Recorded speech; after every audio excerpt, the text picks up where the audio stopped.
I remember that morning with a strange clarity, as if something inside me already knew it would become a turning point in my life. The air was cold and quiet, and the street felt like it was holding its breath. I walked slowly, holding the letter in my hand. It was thin, almost weightless, yet it felt like I was carrying an entire chapter of my life inside that small piece of paper.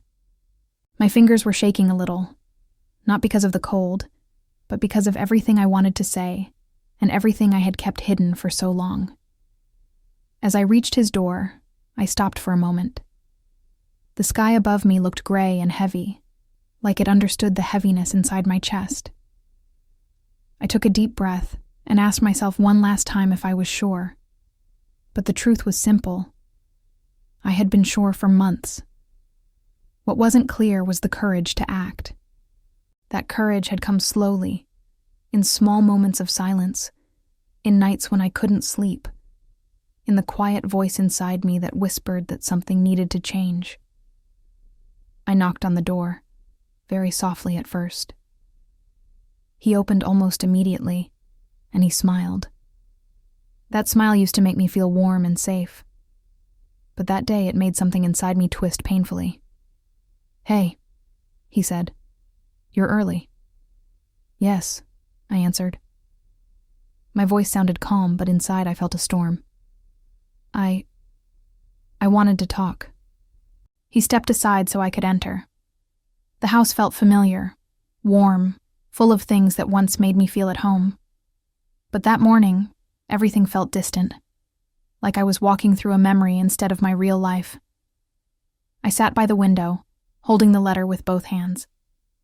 He sat across from me and looked worried. "What's going on?" he asked. I tried to speak, but the words felt too heavy. My throat tightened. So I did what I came to do. I placed the letter on the table slowly, carefully, like it was something fragile. "I wrote something for you," I said. It was too hard to say these things out loud. He stared at the envelope, then looked up at me. "Why? What is this?" I swallowed hard. It's everything I couldn't say. Everything I tried to explain but couldn't. He reached for the letter, touching it with the tip of his fingers, but he didn't open it. "You're scaring me," he whispered. "I don't want to scare you," I said. "And I don't want to hurt you.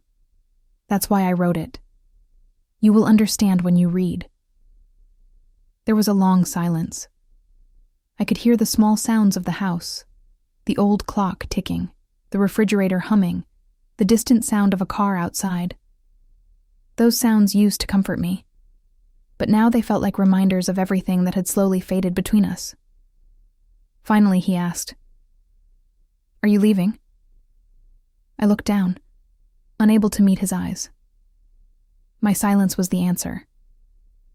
"No," he said, shaking his head. No, wait. We can talk about this. Tell me what's wrong. Tell me what to fix." I felt tears forming but forced myself to stay calm. "It's not about fixing something small," I said softly. "It's about everything we ignored for too long. About how we stopped listening. How we stopped trying. I kept telling myself things would get better. But every month I felt a little more lost."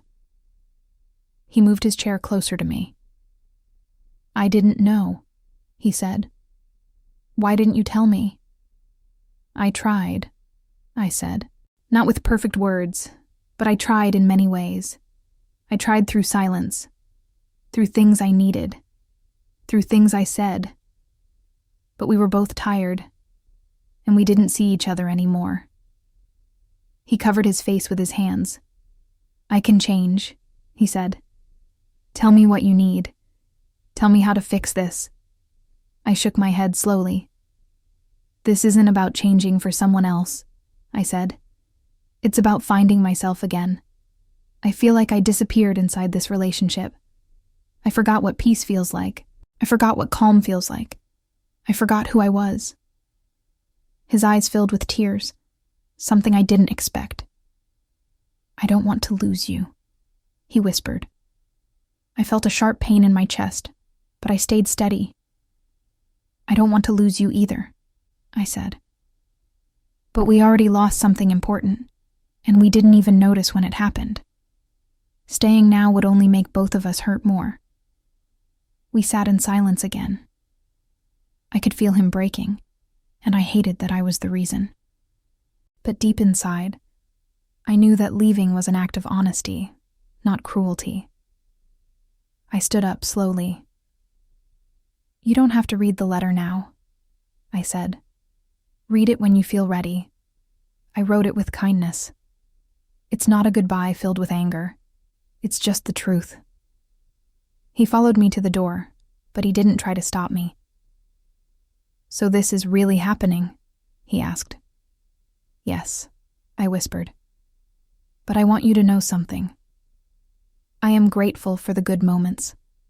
I am grateful for everything you gave me, even the things you didn't realize. You helped me grow. But now I need to grow alone. I opened the door and felt the cold air touch my face. For a moment I hesitated, hoping he would say something that would make everything simple. But life is not simple. Healing is not simple. And the truth is not simple either. Please take care of yourself, I said before stepping outside. I walked down the street slowly. The wind was stronger now, moving my hair, touching my skin like a quiet reminder that life continues. I didn't feel free yet. I didn't feel strong yet, but I felt real. I felt honest. And sometimes honesty is the first step toward peace. As I reached the end of the street, I turned around one last time. His house looked the same, but everything inside had changed. I imagined him opening the letter later. Inside, he would find my words.